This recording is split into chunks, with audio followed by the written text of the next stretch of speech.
Hello, so I don't know if I'll ever use this footage or not, but I thought it would be worth recording just for my processing as well. So I'm at Doha Airport. I'm smack bang in the middle of a 34-hour transit to get to Thailand.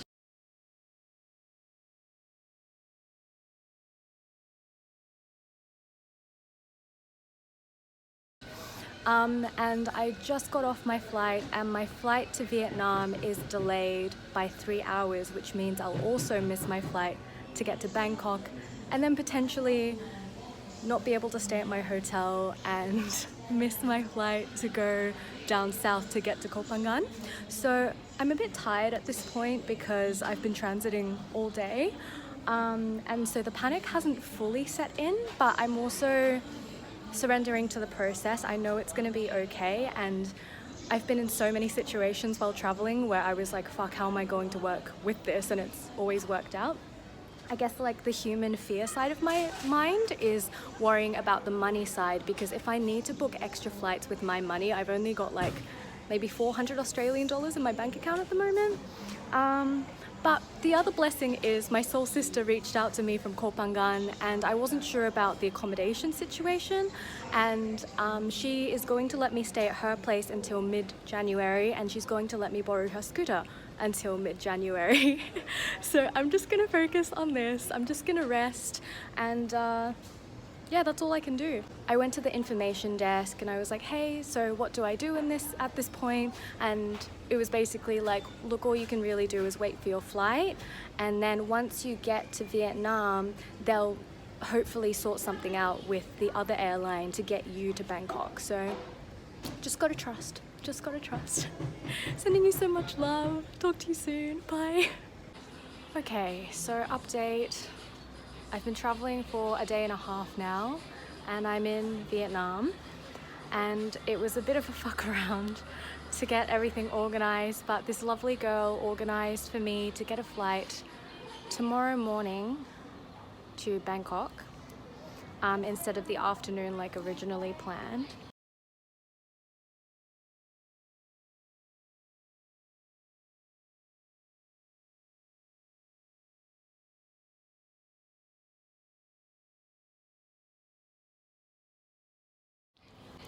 So I'm gonna spend another night in the International Departures Lounge, this time in Vietnam, because I don't have a visa to get into Vietnam, which is fine.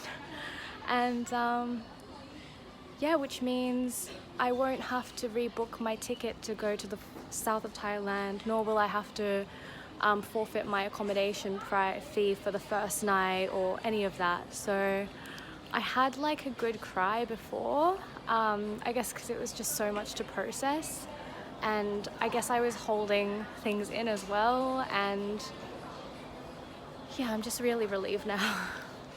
I'm hoping that by this time tomorrow I'll be in Koh Phangan, and I would have been traveling for like 2.5 days at that point, which is the longest transit I've ever done, but I know I've got this. I feel like I'm gonna cry now. I was really freaking out about money before because a lot of the time the airlines ask you to book a ticket out of Thailand. I've never had it checked before, but she was like adamant that I get it, and I was like, I don't think I can even afford, you know, a flight and then a hotel in Ho Chi Minh, and then booking another 2 flights, one to Bangkok, the next one to the south of Thailand, etc. So I was like freaking out, but it's all good. No, I got this. It's here because I'm ready, and my priority at the moment is just to rest and to look after myself and just worry about all of that admin stuff later, because it's been a big journey. big journey. Oh my god, this is literally my dream come true. Like, I could actually sleep on these.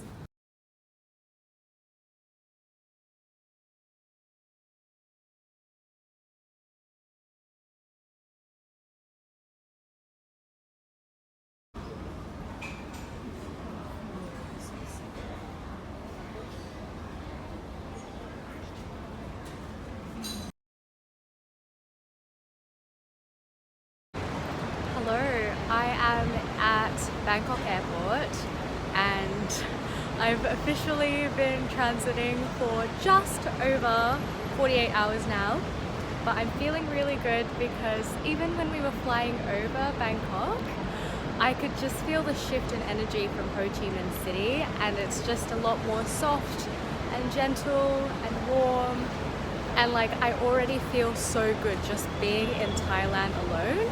And if I'm lucky, I have about another 8 hours of transit left, hopefully. I'm really hoping. But yeah, I'm just feeling good. Don't get me wrong, I've met lots of lovely, wonderful people, but I find that overall the energy of Vietnam is very rough, and the people can be quite abrupt and straightforward and rude sometimes as well, and I just don't vibe with it at all. So just being in Thailand with the very limited interaction I've had with Thai people so far, it's like just such a relief to be around warm, kind people again. I know this has been the roughest transit ever, but I'm just so grateful to be here. I just feel like I've come home, that sense of real relief.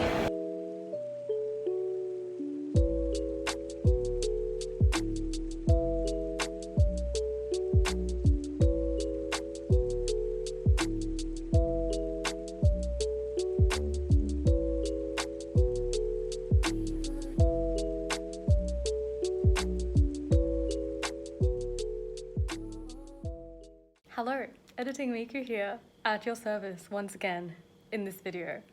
So, I'm in Bangkok Airport. I was going to go back to a restaurant that I liked, and I realized it was crowded, so I was like, I'm gonna try the one next door to it. As I go inside, I notice this girl who looks exactly like a soul sister who I've never met in real life, but she's soul sisters with both Andrea and Simi and have met her at different points on their spiritual journeys. I had just been speaking to Andrea the night before, and she was like, it's so funny that you and Tata have just missed each other. Like, I got to London just as she was going to the airport. We were both in Glastonbury. She went to Egypt with Andrea. That wasn't planned at all. They just happened to be on the same retreat. And then she was leaving Thailand just as I was getting there. And when I first saw this girl at the restaurant, I was like, no, but Tata's in Hong Kong, I'm sure of it. And then she looked up and she was like, Miku, it's Tata. Keep in mind, neither of us have ever seen each other in real life. We've just seen each other over social media because of our two very close mutual friends. So we sit together, we're like, oh my gosh, this is wild. And also the last time that I was in Bangkok Airport, again, I've mentioned this in a previous video, but my soul sister Wing and I both coincidentally ended up at Bangkok Airport at the same time because we both flew in there. It wasn't planned at all. So this is the second time I've got into Bangkok Airport and I've connected with a soul sister. It helps